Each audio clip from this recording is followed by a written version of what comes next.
Right, so just to recap on the last return to play phase that was brought in, which was on the 29th of March, came effect. So we looked at 4 key areas. First of all, from the top left, defining organised activity, which is relevant in this phase as well. So organised activity is either by a level 2 or above coach that's registered with Volleyball England, or by a constituted club that's got a COVID officer that's registered or affiliated with Volleyball England, or an event or charity that registers themselves with Volleyball England as an event. So that's what we define as organised activity, and that comes down to the compliance and the monitoring that goes around the way that sessions are delivered in a COVID safe way. In terms of the rules on the non-players on the top right-hand side, so the government have made clear that coaches, volunteers and instructors are not part of the numbers that we provide. So for the outdoor activity, up to 32 people, 30 people, coaches, volunteers and instructors are not included in that number, and likewise with match officials. Spectators weren't allowed for outdoor activity. That has changed since, and we'll go through that in a minute, but they're not allowed for indoor activity. We've got a sitting volleyball webinar on Thursday, which we'll talk about a bit later, but there is some specific exemptions for disabled players, and we've laid those conditions out and made that clear through the guidance. That's for indoor volleyball. So there are disabled people that want to play indoor volleyball. That is possible within a few restrictions. And then just going into that formally organised outdoor sport, you can have up to 16 players per court, which is actually 32. I think I'm getting confused with my numbers. It is 32 mixing across 2 courts, but any more than that are not allowed to mix. Okay, we're over to you, James, I believe. That's correct. So the first thing I want to talk about is the changes that have been made since we had our last webinar. So the big change really is around that I think the government have recognised that when you're on public property, it's pretty impossible to stop spectators. So they've now updated the rules and said that if you're in public, then spectators are permitted. Those spectators must follow the gathering rules. So that's either groups of 6 socially distanced or 2 households. What we've done to our guidance is said essentially that there should be a 3-metre boundary around your court, and any spectators must stay outside of that 3-metre boundary. Okay, so I'm now going to go on and talk about step 2. That's as of today. So the summary is that you can have a maximum number of 15 people under 18s in each bubble or each field of play. You must comply with the Volleyball England return to play guidelines, and it must be organised by either an affiliated club or a level 2 coach. Oops, somebody's just grabbed my screen. I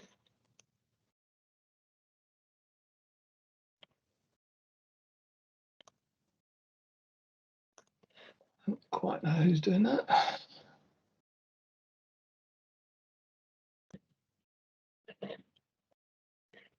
One second, let me try and bring that presentation back up.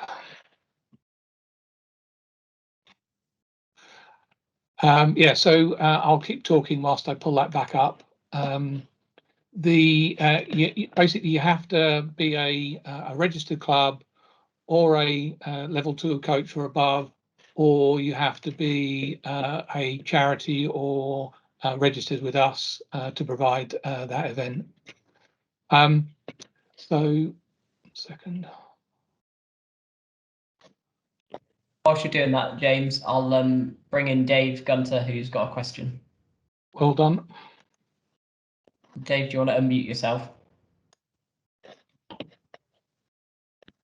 Oh, So you can unmute me, Rob. Oh, okay, no problem. I'll do that next time. Just a bit of clarification on the numbers. In the return to indoor volleyball sports specific action plan, there is a statement which says additional advice for children's activities. For children, maximum group size of 30. Yep. So that was the old number. Sport England and DCMS have updated that to say that we need to basically have groups of no more than 15. Now, obviously, that's 15 per field of play, as long as they're appropriately socially distanced. And I'll show a picture of that in a second. Yeah, that's the action plan that's been sent out and on the website has still got that, what is really contradictory advice, because it's still saying 30 in one place and 15 elsewhere. So that needs, I think that needs amending. Yep, certainly sounds absolutely. Like it. We'll get that amended. Thank you, Dave. Okay, so going on to the next slide. So just again, you'll probably James, sorry, can I just interrupt? We've got Conrad who had a question as well, just before we move on. Go for Conrad. it. Hi everyone. Just a quick question on the previous slide, if you don't mind. So are you saying that if the club is affiliated to Volleyball England, this club not necessarily have to have a level 2 coach in order to run some sessions and coach juniors? Yeah, so yes, although we do recommend that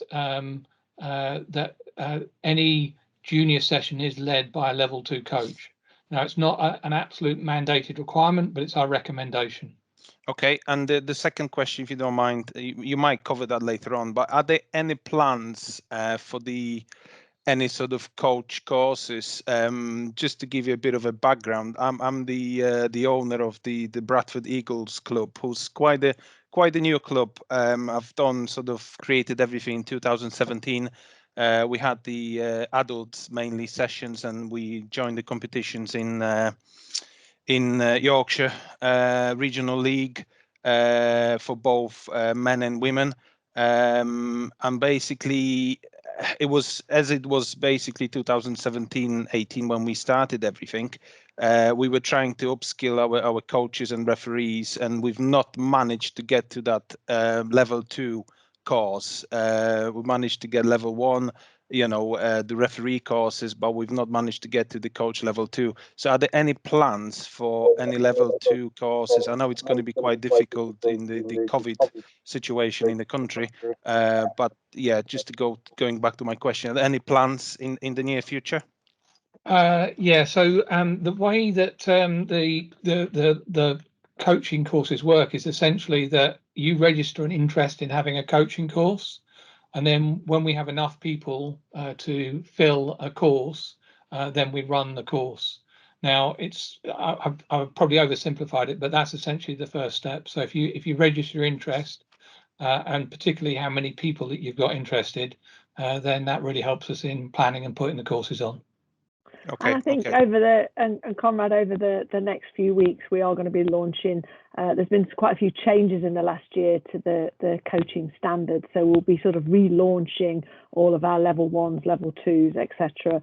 So there'll be more details coming out in the next couple of weeks of that. As James says, please do register interest, because the more we know about what the demand is, the more we can make sure that we meet that demand. And certainly, as we're trying to get back up to all these courses, we will be putting on a number of courses this year in the next few weeks. As soon as we can, we'll be running those courses.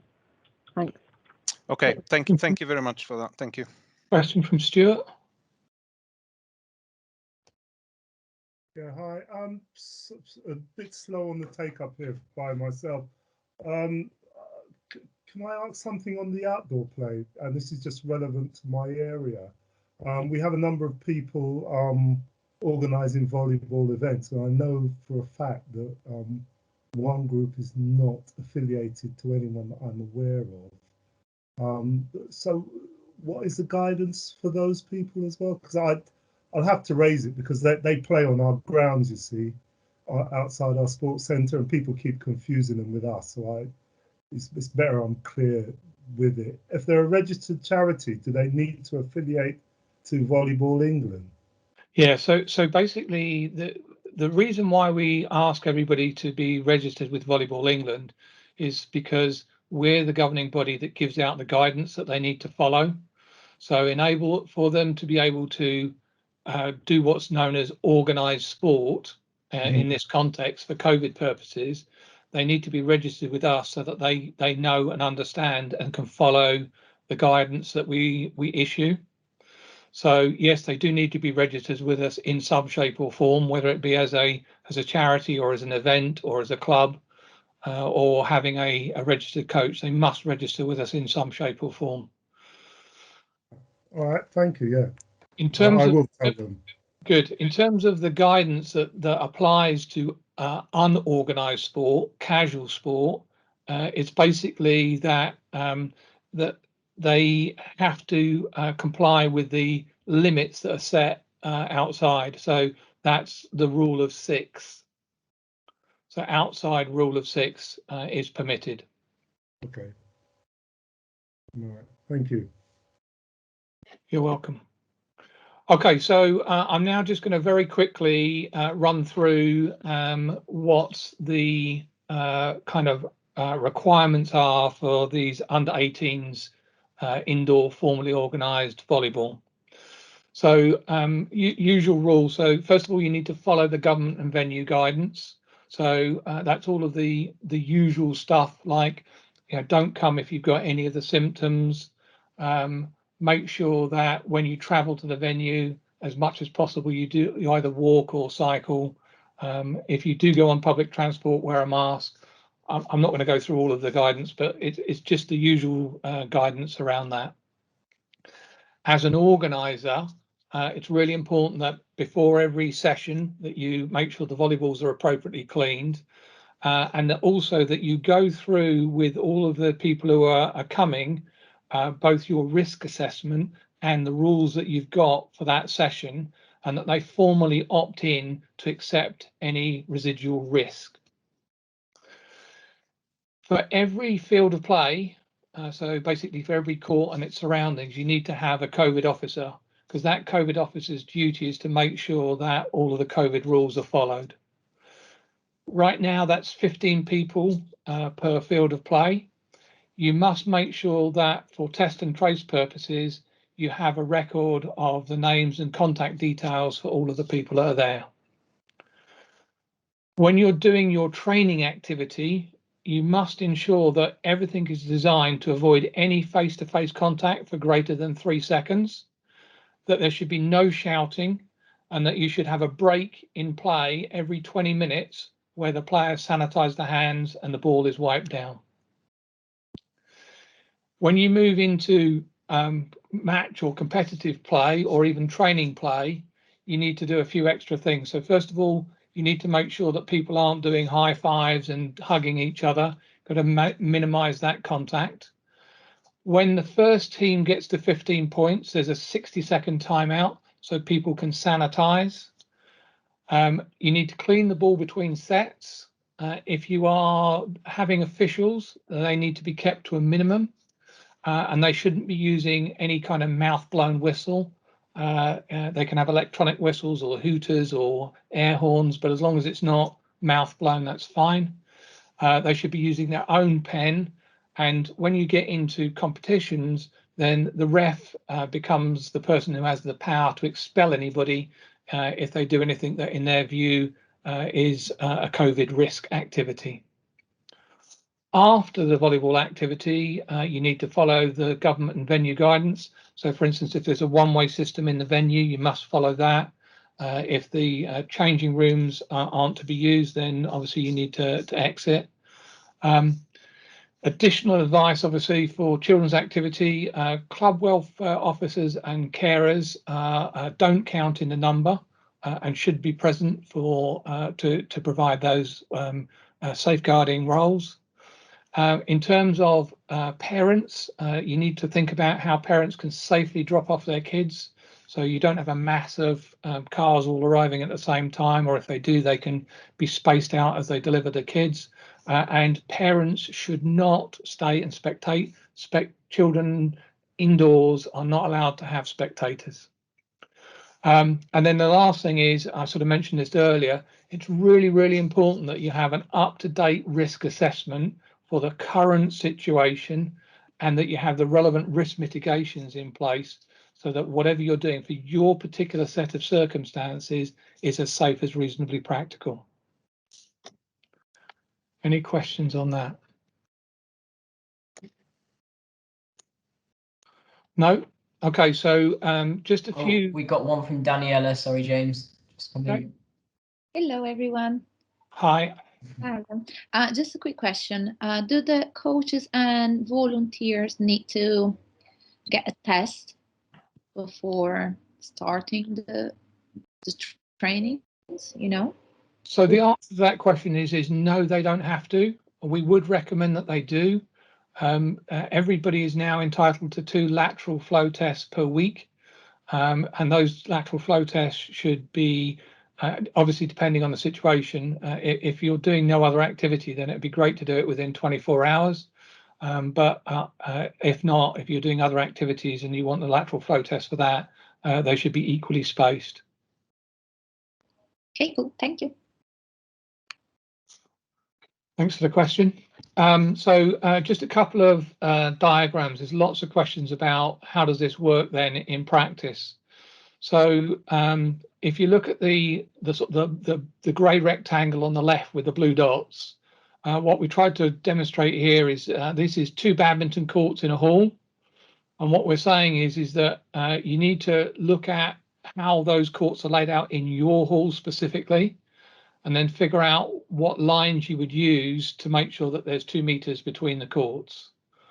You know, so for instance, it may be that if you look at the inner lines of a badminton court, you might find that that gives you a nice space that you can use, which is 2 meters distant.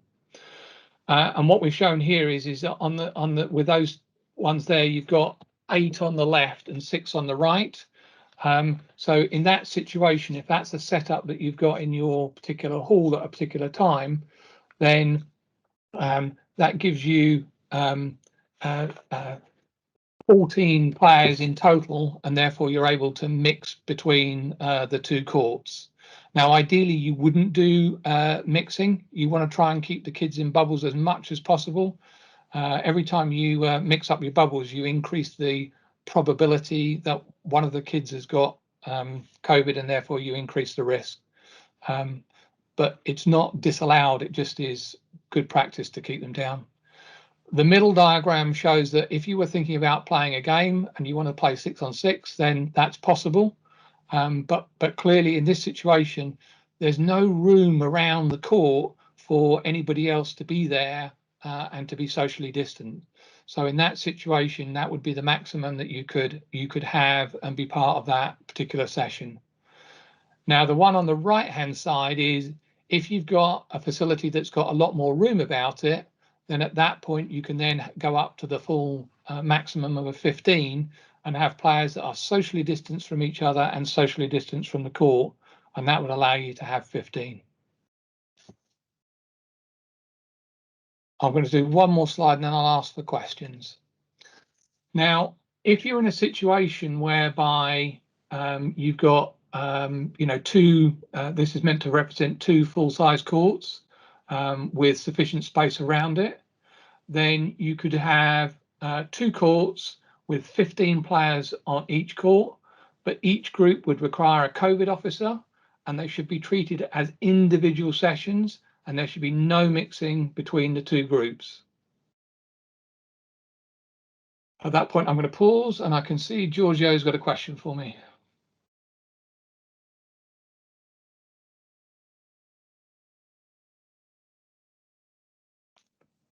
We can't hear you. Okay.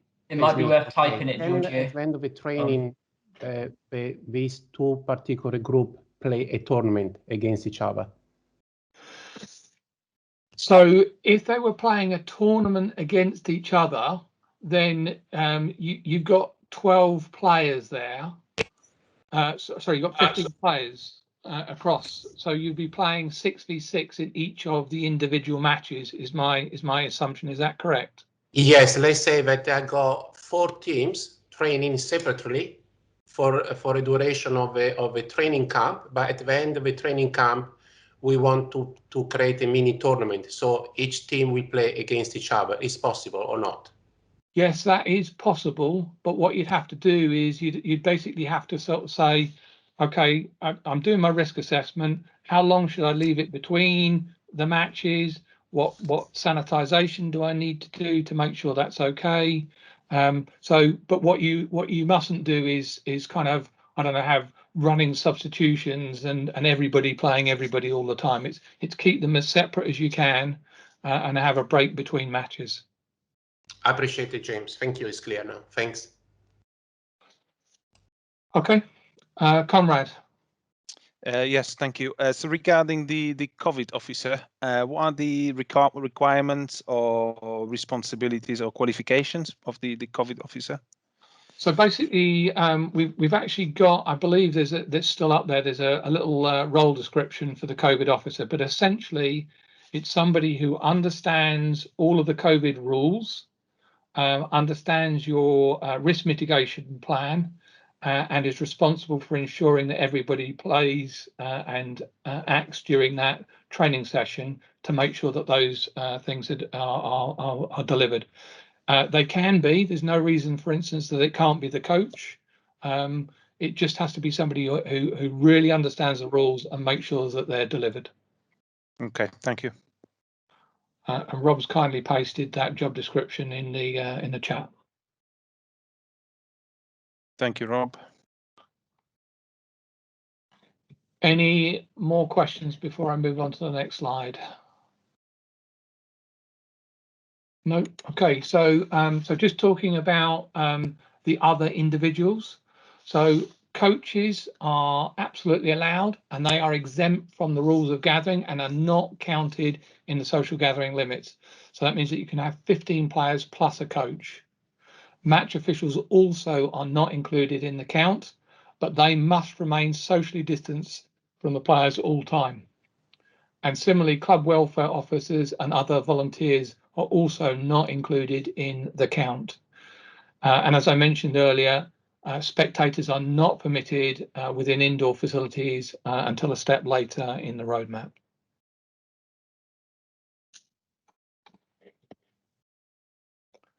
Okay, so in terms of adult indoor volleyball, we had a few questions about this. So yes, if you're fortunate enough to have an indoor facility that you as an individual can go in and use, that's permitted. It's also permitted for you to have a coach there and to work one-on-one with a coach. It's also permitted that if you have a single household, imagine you're, I don't know, a group of volleyballers living as a family, and there's 4 of you or 5 or 6 people in a house, then you could also go and play indoors with that, because as far as the government is concerned, that you're already living in a house, so there's no additional risk for you playing a sport together. And similarly, if you're in a support bubble, you're also allowed to play indoors as well. Any questions on that? Okay, if not, a quick summary of the changes. So up to 15 young people, that's under 18s, are allowed per indoor field of play. The session must be delivered by a compliant and registered club, coach, charity or event. And by compliant, we mean following the Volleyball England return to play guidelines. Outdoors change, spectators are permitted at a 3-meter distance. At the moment, adult indoor volleyball is restricted to an individual or a household or a support bubble.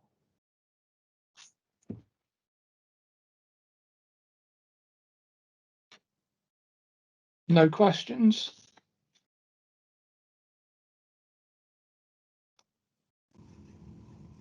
got one from, we got a question that's just come in from Neil. Hello, James. I wanted to check. I seem to remember that last year, that when we were able to do indoor volleyball, that there was a recommendation that coaches and referees had to wear masks while effectively officiating or volunteering. Is that still the case? Yeah, we still basically, if you're not taking part in exercise, the recommendation is whenever you're indoors that you would wear a mask. Okay, thank you.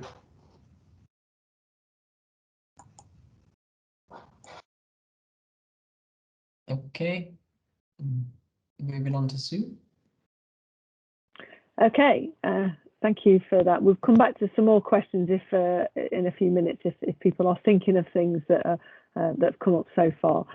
Just to let you all know, during this latest sort of lockdown, we did get our return to sitting volleyball plans approved by government.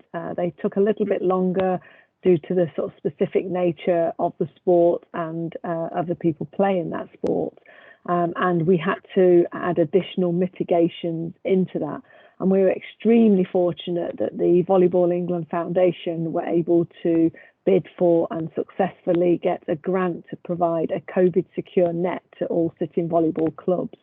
So they are based on having that net, which are being delivered almost as we speak. They will be allowed to return. As was mentioned earlier, there is an exemption for disabled athletes. So what we're doing, because this is the first time that there's been any sitting activity in well over a year, we're having a specific webinar for the sitting community on Thursday to talk to them about how these plans will work and what they will need to comply with. So if you've got any contacts who are part of the sitting community, please do pass on the details. And obviously, if you're interested yourself, feel free to come along. But just to promote that sitting is coming back. We're absolutely delighted that we've been able to secure that, because there were some challenges, and should start very, very soon.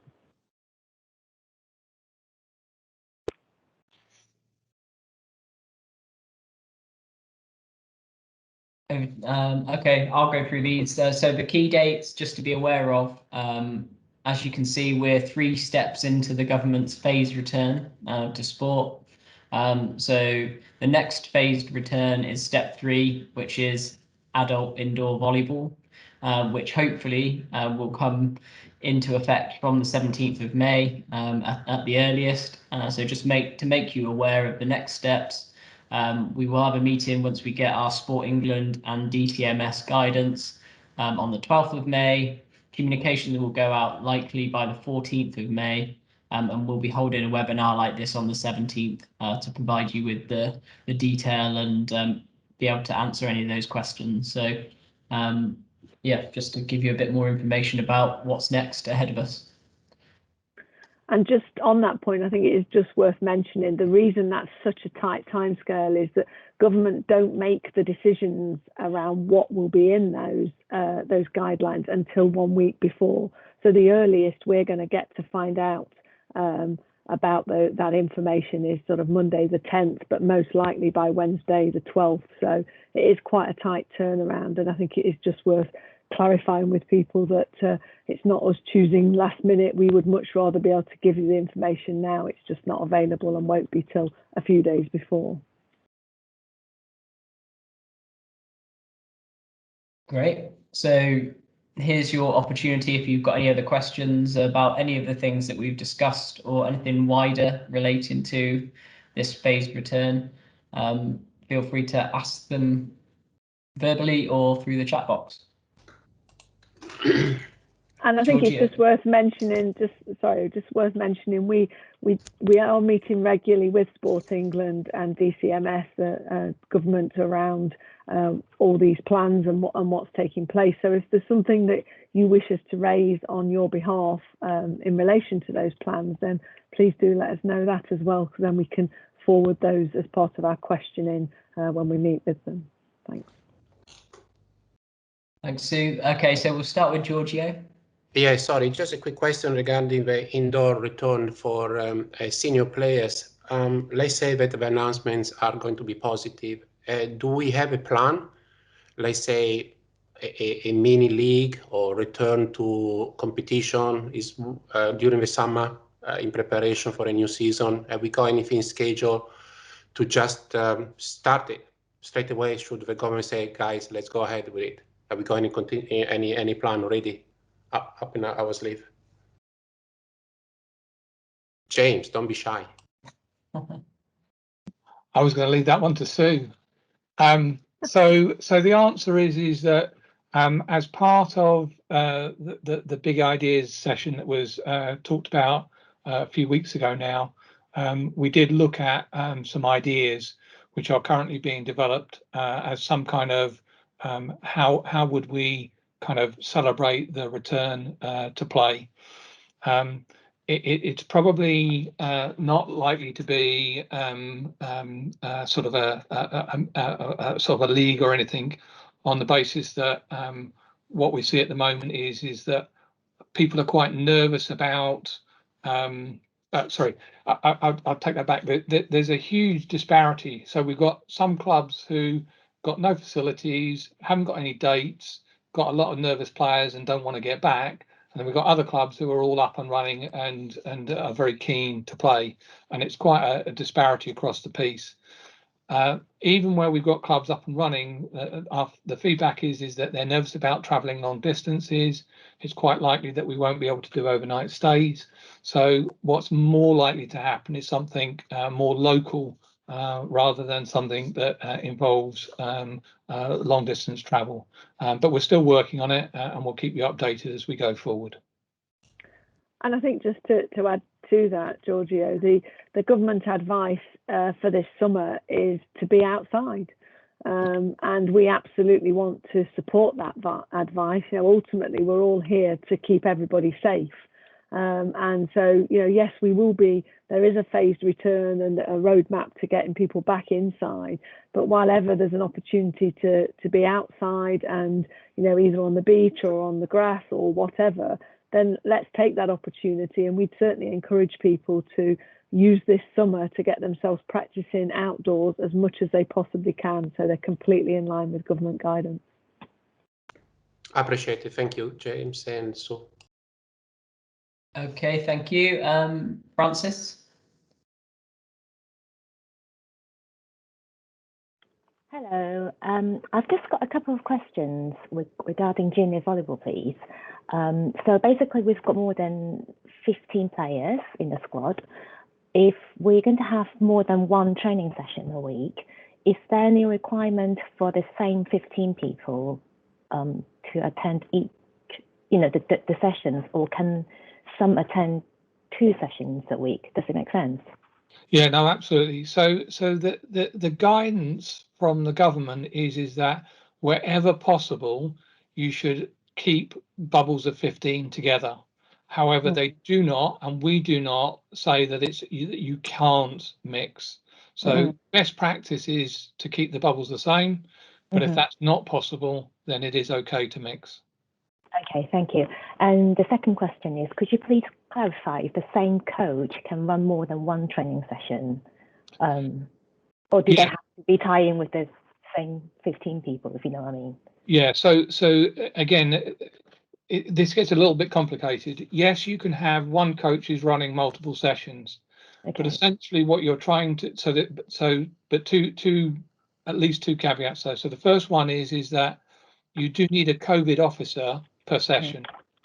So you know, if a coach is running 2 sessions and is focused on one, they won't be able to see what's going on in the other and won't be able to then make sure that they're sticking to the COVID rules. So you must the sessions will be run separately, not concurrently though. Okay, so if they're run separately, yes, the coach can do that. Okay. However, just think through the risk assessment. Essentially, each time, if a coach is at multiple session, if they remain socially distanced and wearing a mask, then it's very low risk. If the coach is involved in, for instance, feeding the ball in each session, then at that point there's then the finite risk of transmission of the disease, and therefore you're increasing the risk. Again, it's not to say that it's not allowed, it's just you need to think about that risk and mitigate it as best you can. Okay, lovely. Thank you very much. Okay, Stuart, you're next on the list. Oh, hi. Just to, I know it's probably obvious, but just to clarify, what is the field of play that the 15 players can get into? Is that just one volleyball court?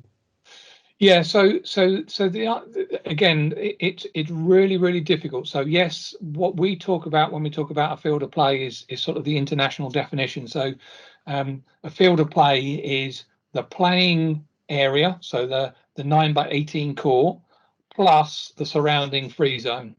So if you think about international competitions and you see the hoardings around the edge, inside the hoarding is field of play. Now, if you happen to be playing on a badminton court, it's the badminton court and 2 meters around it. So that's essentially field of play. Now, the point that we were trying to get across is you need to do individual risk assessments for the venue that you're at. So imagine that you're in, I don't know, the O2 and you have one volleyball court in there, then no worries with having 15 people around it because you've got acres of space around you. In fact, in the O2, you could probably have, or UEL, you could probably have 6 courts in there, still be very socially distanced and have 15 on each of those separate courts. However, if you're in a tiny little gym, which is literally 8x8, and you're playing on a small court and there's no off-court space, then probably the maximum you could have on there would be 12 people because you can't socially distance anybody who's not on the court and playing. Does that help? Does that clarify? It does a bit. Our hall, we use a long net, the length of the hall, and we have 4 badminton courts on there. So have you got any runoff at the back? How much space is at the back of the court? So no, there's no runoff at the back. 4 badminton courts fit the hall. So it's safety wise, I guess you just stick to the rule. But obviously, when we do put up the volleyball court, then we normally use the badminton court at the back, which is roughly just about 2 meters away from the back baseline of the volleyball court. But that's not going to be enough. Okay, no, that's not going to work. You got it. Yeah, pity. Yeah, understood. Thanks, Stuart. Dave? Yeah, thanks, Rob. Just to clarify, on public beaches, there's a requirement to fence the courts or court. Presumably, the requirement to have a 3-meter coned off area for spectators doesn't override that. If you're on a public beach, you can have a fenced court, and then presume that fence then becomes the spectator barrier. You can't operate. What I'm saying is you can't operate on a public beach without a fenced court. Is that correct? So again, it very much depends on your circumstances. Let's imagine, I don't know, you're up in the northwest and you're on a beach and you're the only ones using it. You don't need to get into physically erecting a fence around it. Similarly, if you're in a quiet public park and nobody's nearby, or you're in a field, then I wouldn't worry about it too much. If you're in a situation where you're running, I don't know, a beach competition and you're likely to have lots of spectators and you're on a busy public beach, then your risk assessment will lead you to the conversation that, yeah, we're going to need a fence because otherwise people are going to be wandering across and that's not the right thing to do. So it's just really down to your own risk assessment about how are you going to be confident that you can maintain that space and be safe. But this diagram you've got, that's showing essentially a coned off area if you're in a non-busy public space, if you like, and these spectators know what the score is. If we're on a busy public beach at Bournemouth, then this would the red line would have to be a fence, physical fence.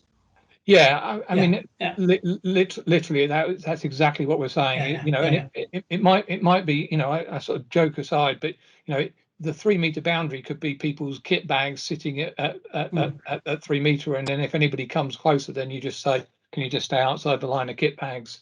You know, it's what's practical. If you're looking for a real solution, if you I've seen it at football and rugby grounds, they get that red and white tape. You know, the sort of like the police cordon or the hazard cordon stuff, and they use tent pegs to put it into the ground. You could use that to be more of a physical. Yeah, I'm just being, because the guidance specifically says a netted fence, I think, on the beaches. So I'm just double checking that's exactly what people should be doing. Yeah, we have done that, but yeah, you can't easily do that because that's like 70 meters of fencing. Correct. Correct. But if that's what you need, you know, the key, and we'll talk, you know, more about this in another session, is it's important that people are not only doing the rules but being seen to do the rules. Because if they don't, the risk is that, you know, in extremis, the government could revoke our return to play guidance, and then we'll be back to rule of 6.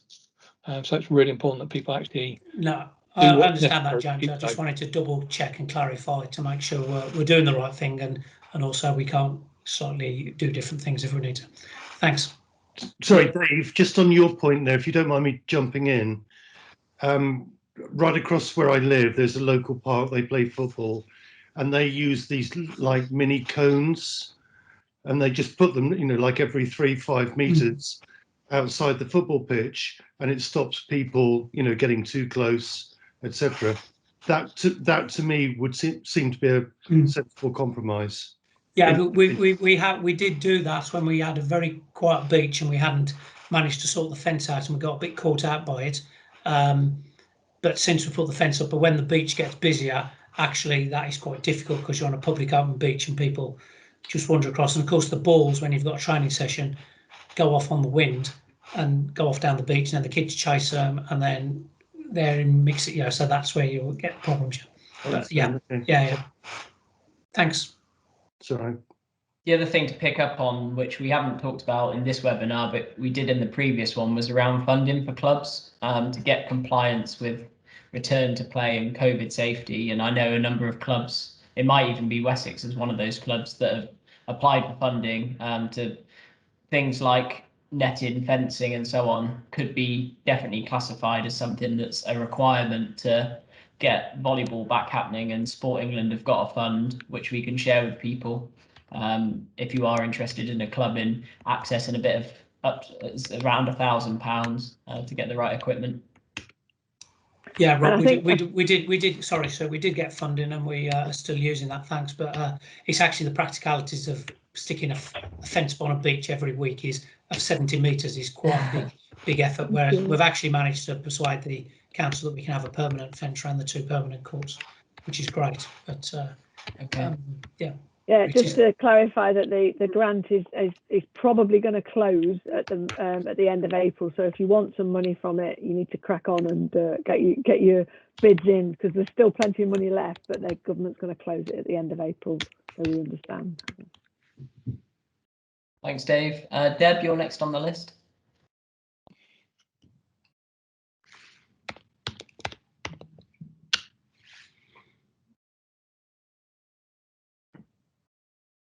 Can you hear us, Deb?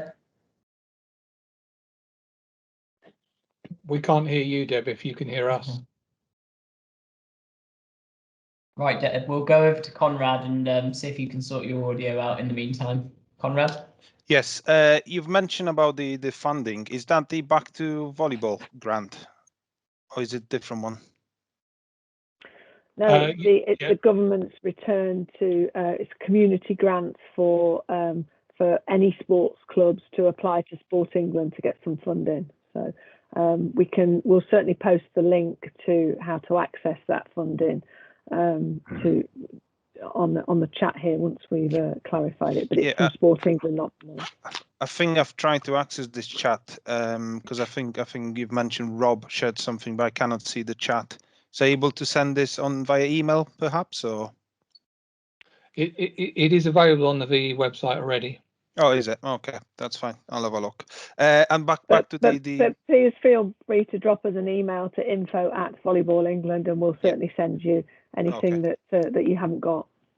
Okay, thank you. And back to the question I had is about the safeguarding and time to listen courses, because I think originally especially the safeguarding had to be a classroom, and obviously with the COVID restrictions, are you accepting people doing this online, or does it have to be a classroom as and when obviously the restrictions are taken off? I can answer this one. So the Child Protection and Sport Unit, who kind of govern time to listen courses, they realized that people couldn't do face-to-face. So they have now got online sessions, basically training sessions. So you won't be able to find a face-to-face one at the moment, but they are all online. And in fact, I'll put the link in a second when I stop talking to how you can access those. Okay, thank you. And I've seen Francis has posted in there about PE lessons or in an educational setting. And the answer is, again, if where we've got a lot of this guidance from is from the government guidance, and the government guidance says for classes, they recommend the same thing.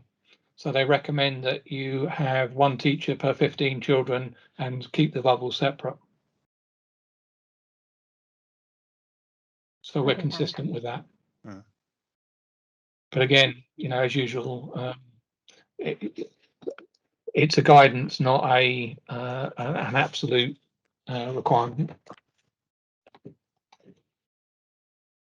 Okay, any other questions?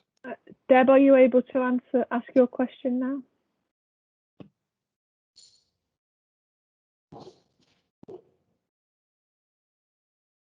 Okay, if you want to try posting it in the chat, if you can see the chat, if not, then feel free to drop us an email at info@Volleyball England, and we'll certainly answer. But unfortunately, we can't hear you at the moment. So I think if there's any other questions, no. Well, first of all, massive thank you to James and to Rob for organising the session this evening. And to providing us all with so much information. I hope you found it useful. There are lots and lots of information on the website under the COVID section, so please feel free to have a look. And if you want to ask any further questions, do drop us an email, and we'll certainly answer those. But also, I think it's really important to say a massive thank you to all of you, because you're all out there in the community week after week, involved in junior volleyball, and we're absolutely delighted that you take up that time and give such a great opportunity to the youngsters of our volleyball community to get involved in play. And it's great to see so many people here trying to make that happen. So just massive thank you to all of you, and I hope you all have an enjoyable summer back playing volleyball. Hope to see you all soon. Thank you very much. Good evening. Thank you.